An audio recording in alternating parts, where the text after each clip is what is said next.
Morning everyone. I hope आप सब लोग अच्छे होंगे। आज हम पाइथन प्रोग्रामिंग की जर्नी स्टार्ट करने वाले हैं और ये बहुत इम्पॉर्टेंट है आपकी प्रोग्रामिंग जर्नी के लिए। बट आप फार्मेसी स्टूडेंट्स हो, बट आपको इसकी थोड़ी सी नॉलेज होनी ही चाहिए। लेकिन कोडिंग लिखने से पहले हमको अपना इन्वायरमेंट सेटअप करना पड़ता है। मतलब पाइथन को इंस्टॉल करना है और उसको एक अच्छे सॉफ्टवेयर चूज़ करके हमको कोड लिखना है। तो इसके कई सारे तरीके हो सकते हैं। हमारे पास मल्टीपल एनवायरनमेंट्स हैं, जैसे कि VS कोड हो गया, हमारे पास जुपिटर नोटबुक हो गया, हमारे पास पाइचार्म हो गया और हमारे पास इंटेलिजे हो गया। तो जैसे कि आप सब लोग फार्मेसी स्टूडेंट्स हैं, तो मैं आप पे इतना लोड नहीं डालना चाहता कि आप अपने लैपटॉप पे VS कोड इंस्टॉल करो और फिर उसके अंदर आप सारा काम सेटअप करो। इससे अच्छा हम अपने गूगल क्रोम पे ही एक एनवायरनमेंट बना लेंगे और हम उस पर काम करना स्टार्ट कर देंगे अपना। इस लेक्चर में हम क्या क्या करने वाले हैं, हम इसमें पाइथन इंस्टॉल कैसे करते हैं वो सीखेंगे। IDE क्या होता है, वही इन्वायरमेंट, हम उसके बारे में पता करेंगे।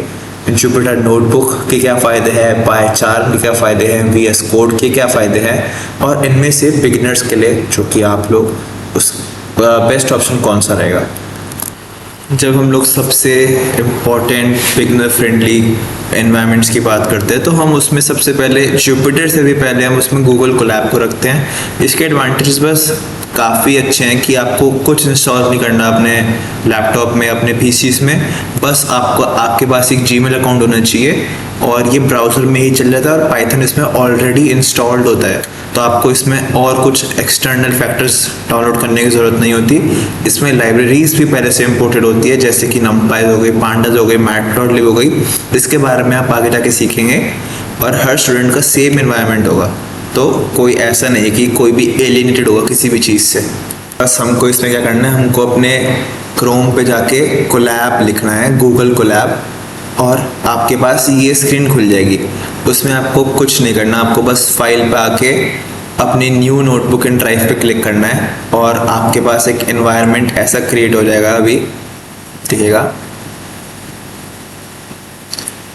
हाँ, आपके पास बस एक ड्राइव होनी चाहिए आपकी और आपके पास एक ऐसा एनवायरनमेंट आके खुल जाएगा। और अब हम इसमें कुछ भी लिख सकते हैं, प्रिंट सबसे बेसिक कमांड हेलो वर्ल्ड, और बस।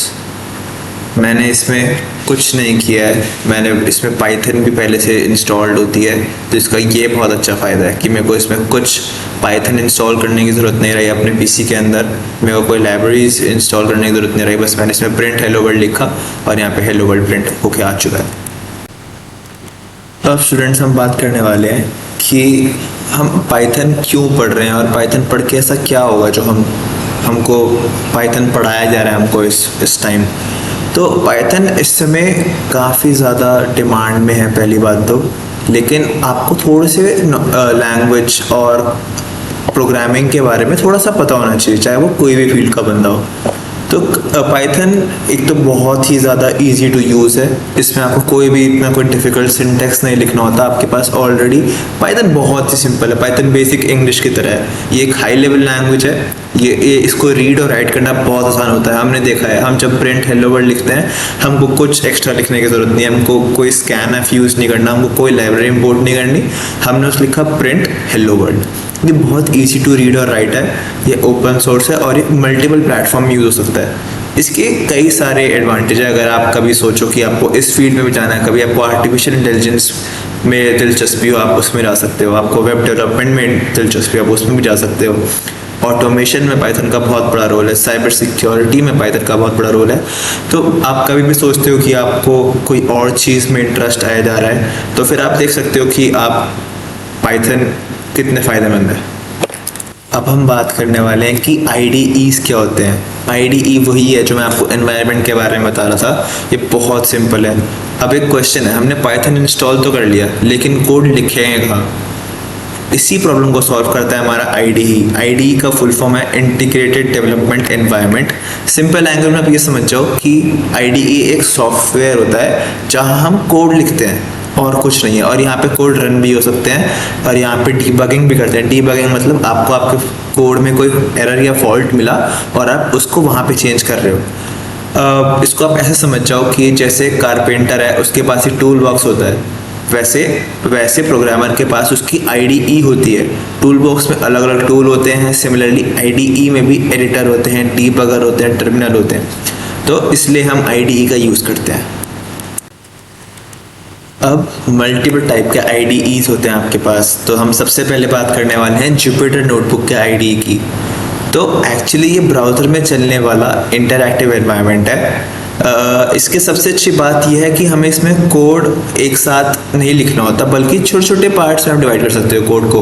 मान लो आपके पास बहुत बड़ी लेंथ का कोड है, तो आप उसको मल्टीपल पार्ट्स में बांट सकते हो, इससे आपको रीडेबिलिटी उसकी आसान होती है। इसलिए डेटा साइंस और मशीन लर्निंग में बहुत पॉपुलर है। इसकी एडवांटेजेस ये हैं कि अगर आप एक्सपेरिमेंट कर रहे हो या फिर आप ग्राफ्स बना रहे हो जिसमें आपको मल्टीपल एट्रीब्यूट्स की ज़रूरत है, तो ये आप नोट्स के साथ साथ लिख सकते हो। इसमें आप लिख सकते हो कि आपके पास एक हेडिंग है, उसके नीचे आपने उसका ग्राफ बना दिया है, तो इसलिए जुपिटर बहुत अच्छा ऑप्शन है। डिसएडवांटेज लेकिन इसके ये है कि अगर बहुत बड़ा सॉफ्टवेयर बनाना है तो जुपिटर बेस्ट चॉइस नहीं है। तो जुपिटर नोटबुक आपके लिए काफ़ी अच्छा ऑल्टरनेटिव है गूगल कोलैब के बाद। अब हम बात करते हैं VS कोड नाम के आईडीई की। अब ये पर्सनली मेरा फेवरेट है, लेकिन मैं प्रोग्रामिंग बैकग्राउंड से हूँ, तो इसलिए मेरे लिए बहुत इंपॉर्टेंट है, क्योंकि मैं इसमें मल्टीपल लैंग्वेजेस लिख सकता हूँ। लेकिन मेरे अकॉर्डिंग आपको फार्मेसी के स्टूडेंट्स होते हुए इतना इसमें जानने की ज़रूरत नहीं है, बट तब भी मैं आपको इसके एडवांटेज डिसएडवांटेज बता देता हूँ। एक्चुअली VS कोड सिर्फ पाइथन के लिए नहीं है, इसमें जावा, C++, जावास्क्रिप्ट, HTML, CSS जो आप देख सकते हो, वो ऑलमोस्ट हर लैंग्वेज वो सब हम VS कोड पे लिख सकते हैं। हमको बस इसमें एक्सटेंशंस इंस्टॉल करनी होती है, जैसे हमने पाइथन की एक्सटेंशन इंस्टॉल कर दी। और इसके एडवांटेज हैं कि ये फास्ट होता है बहुत ज़्यादा और काफ़ी लाइट वेट भी होता है। इसमें बहुत सारी एक्सटेंशन मिल सकती है, जो आपको लैंग्वेज पढ़नी है आपको बस उसकी एक्सटेंशन इंस्टॉल करनी है इसमें, और ये बिगिनर्स के लिए काफ़ी ईजी है सीखना। तो मैं पर्सनली VS कोड को बहुत ज़्यादा प्रेफर करता हूँ। तो गाइस अब हम आते हैं पाइचार्म नाम के आईडीई पर। और पाइचार्म स्पेशली पाइथन डेवलपर्स के लिए ही बना गया है। जैसे आपके पास VS कोड होता है, आप उसमें मल्टीपल प्रोग्रामिंग लैंग्वेजेस का यूज़ कर सकते हो, लेकिन पाइचार्म देखो नाम में ही पाए है, आप इसमें बस पाइथन के डेवलपर्स ही काम कर सकते हैं, क्योंकि इसमें बस पाइथन का कोड लिखा जाएगा। कि बिगिनर से लेके प्रोफेशनल डेवलपर्स तक सब यूज़ कर सकते हैं।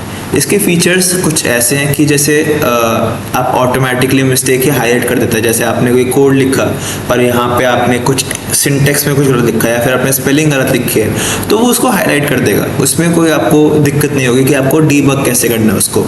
ये चीज़ों को ऑटो कंप्लीट करता है। जैसे आपने हाफ लाइन लिखी और अब आपका कंपाइलर समझता है जिस पे आप काम करने वाले हो कि ये लिख सकता है, तो वो आपको सजेशन दे देगा कि अच्छा आप इसको ऐसे कंप्लीट कर दो।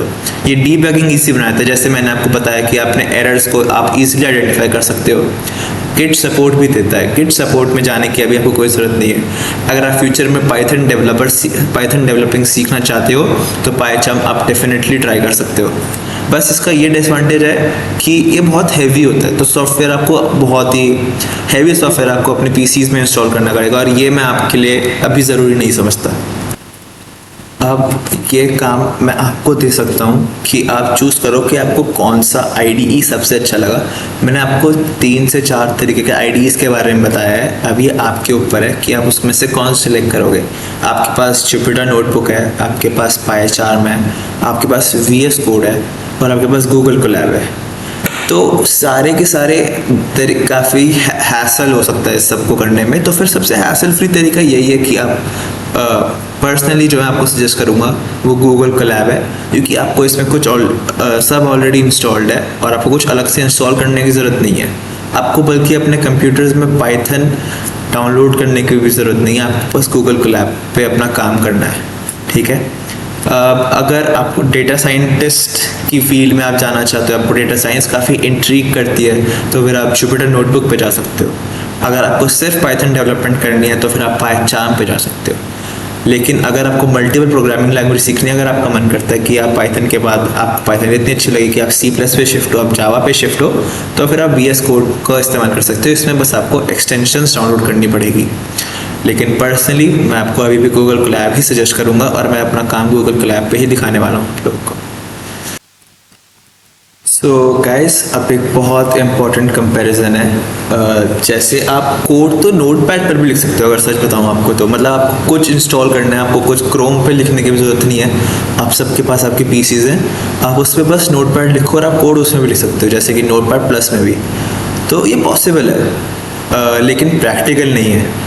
अगर आपको टेबल में जैसे दिख रहा हो, हम आईडीईज हमको जो होते हैं, जिस भी एनवायरनमेंट की हमने बात करी है, ये आपको ऑटो कंप्लीशन देता है। मतलब आपने आधा कोड लिखा, आपने आधी लाइन लिखी और आपको पूरी लाइन रिकमेंडेशन में आ गई कि आप इसको पूरा कर सकते हो और आपके एरर्स हाईलाइट हो सकते हैं। जैसे कि हमने पाई चार्ट में बात करी थी कि आपने बस कोई मान लो आपने स्पेलिंग ही गलत लिखी है, तो आपका कंपाइलर इतना स्मार्ट है कि वो समझ जाएगा कि इसने गलती से यहाँ पे स्पेलिंग गलत लिख दी, इसकी वजह से इसको प्रोग्राम में दिक्कत आ सकती है।